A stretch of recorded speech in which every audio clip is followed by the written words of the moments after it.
a todos ustedes en un día tan especial y solemne de una de las grandes fiestas que está en Levítico 23, versículo 26 al 32, el día de Yom Kippur. En este día yo pido a nuestro Dios Yahweh que les mande toda bendición a todo el pueblo de Israel, así como también a todos sus descendientes. El tema de hoy es un tema que el mismo Señor Yahweh, con toda alegría puedo decir así, el mismo Señor Yahweh me fue orientando para dar este tema sobre Juan el Bautista y la venida de nuestro Señor Jesús.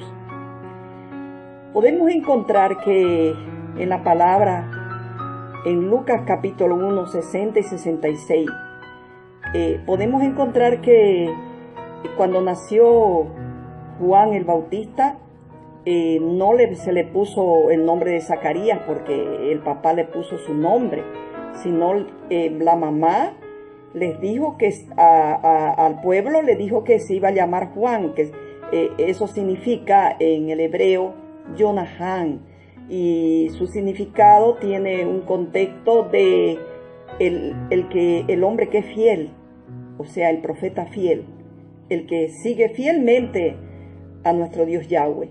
Y Jonahan, o sea Juan, toda su vida fue fiel al Señor, porque él en realidad cumplió una gran misión. Cumplió la misión grande de anunciar y proclamar la venida de nuestro Señor Jesús, o Yeshua. Jesús, como decimos en español, y Yeshua en hebreo. Entonces, él proclamó esa venida de nuestro Señor. Él sufrió mucho prácticamente porque muchos no lo entendían, pero él continuaba anunciando el Evangelio y proclamando su venida de nuestro Salvador, Yeshua. En ese sentido, entonces, podemos encontrar que Jonahan, al anunciar esa venida, muchos no creyeron en él, como otros discípulos que seguían también las enseñanzas de la Torá, pudieron entender que venía un gran niño a la tierra, un gran Salvador, un Salvador que traía las buenas nuevas para la salvación de la eternidad. Y es entonces que se lo puede entender que Jonahan es el mayor profeta en la tierra y el menor en el cielo. Imagínense ustedes, imagínense. Fue el primero, era su primo de nuestro Señor Yeshua, y trajo ese mensaje de salvación. Salvación contra nuestros enemigos y de la mano de todos los que nos aborrecieron. Salvación de protección para hacer que nuestros padres tengan misericordia y a la vez reciban la misericordia de nuestro Dios Yahweh, y acordándose de su santo pacto.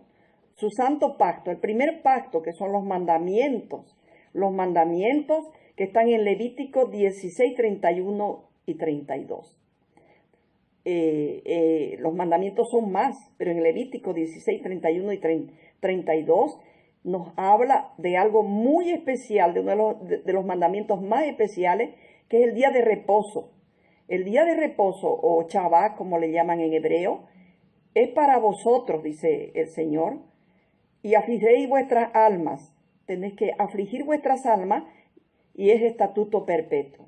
Pero muchas congregaciones, muchas iglesias no lo entienden así.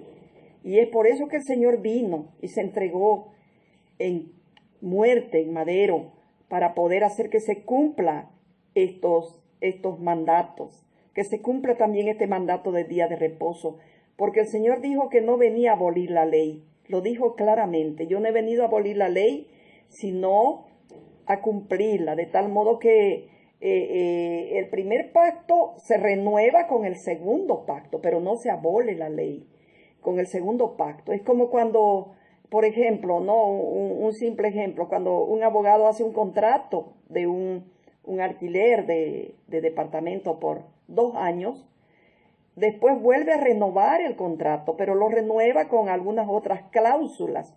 No significa que lo va a abrogar, que lo va a anular. el primer contrato, significa que lo renueva y hace un segundo contrato. Lo mismo en la Biblia, se hizo un segundo pacto con la venida de nuestro Señor, con la promesa de su salvación, y para que tengamos siempre recuerdo de esto, vino nuestro Señor Yeshua ofreciéndose como un pacto renovado, como un segundo pacto renovado, por gracia, por supuesto, pero la gracia se fundamenta en los principios de la Torá, en los principios de los 10 mandamientos y de los estatutos también. Se fundamenta así, si no, no tendría validez. Muchos dicen que el pecado ya fue colgado en la cruz y que la ley también fue ya prácticamente desaparecida a través de lo que el Señor vino, pero están en una equivocación muchas congregaciones y pastores, porque realmente necesitan estudiar más las Escrituras y pedir a Dios Yahweh que les revele exactamente el contexto. La ley no pasó de ninguna manera.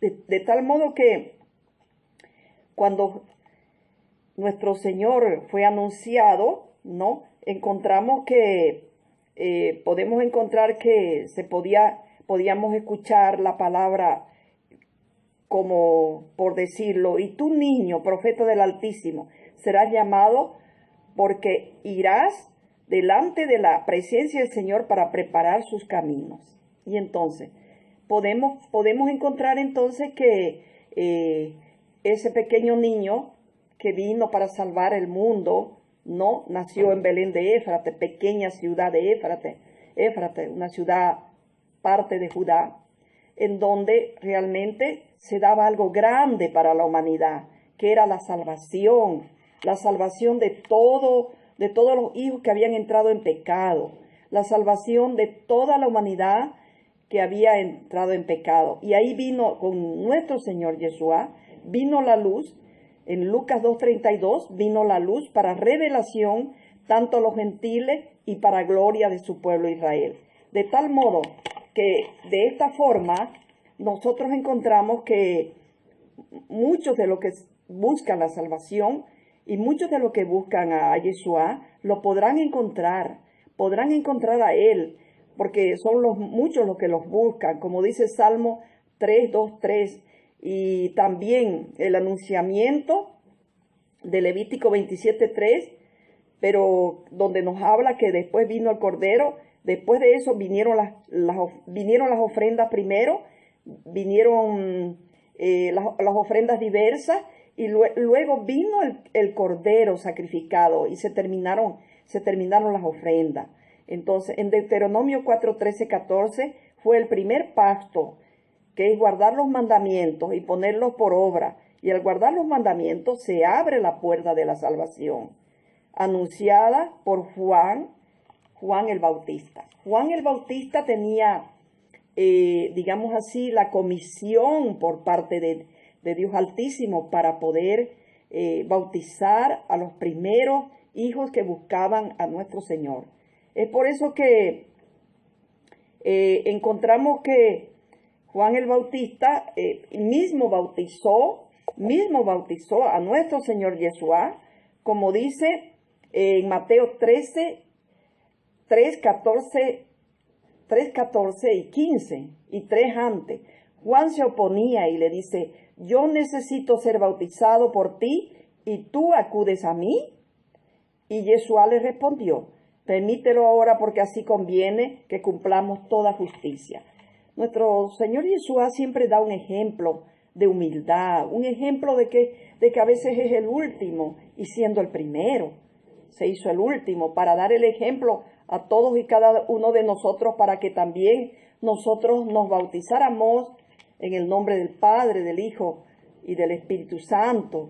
De esa manera nosotros cumplimos con recibir a nuestro Señor, porque así fue anunciado por el profeta Juan el Bautista.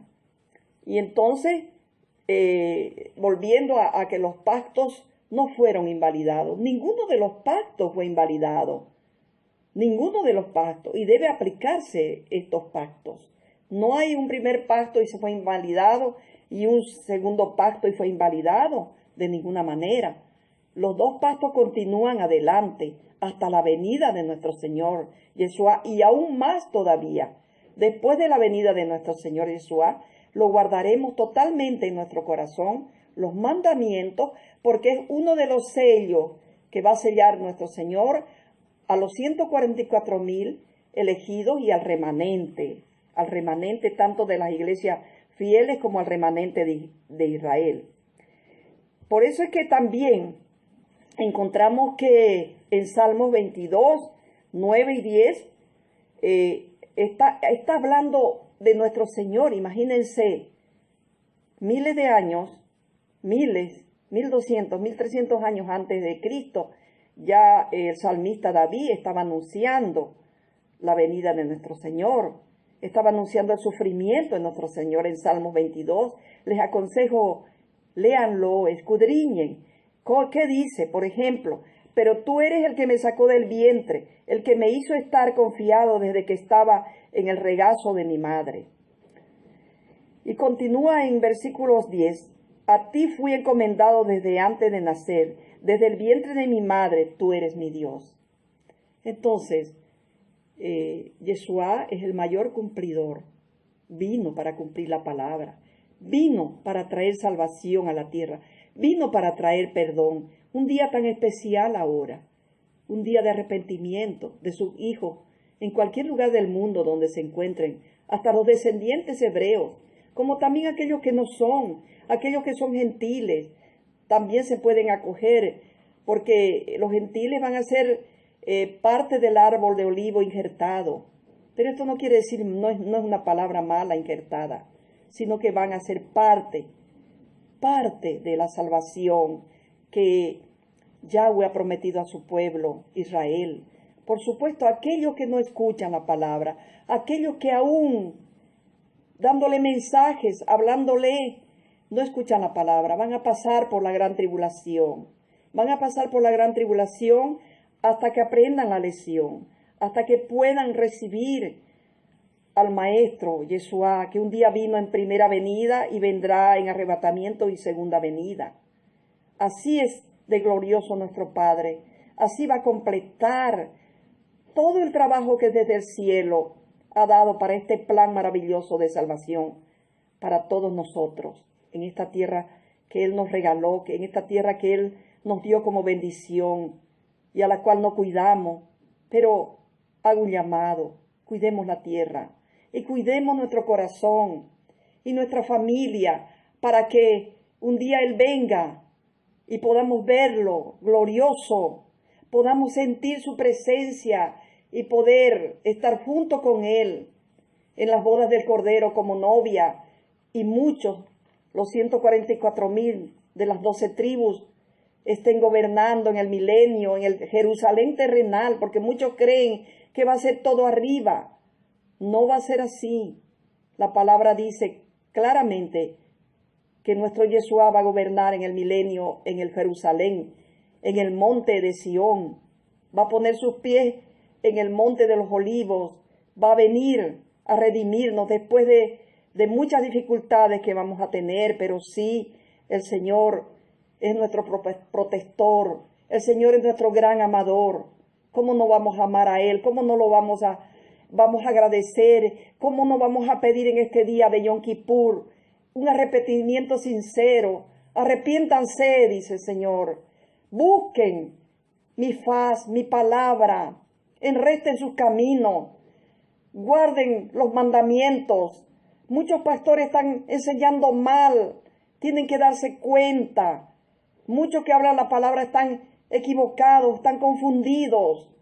Desen cuenta que el Señor dijo un día, dijo así: yo trabajo como mi padre. Cuando los fariseos fueron y le preguntaron que por qué ellos y sus apóstoles trabajaban el día sábado, y él dijo: yo trabajo como mi padre. Yo trabajo como mi padre. Pero él no cortó el sábado, sino que algunas veces por alguna necesidad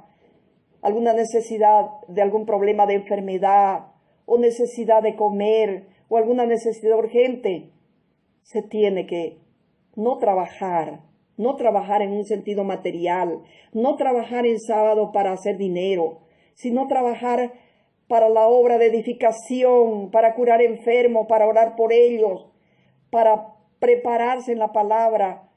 Así se lo entiende cuando el Señor dijo, yo trabajo también como mi Padre. Y no estaba por eso cortando y abrogando la ley del sábado.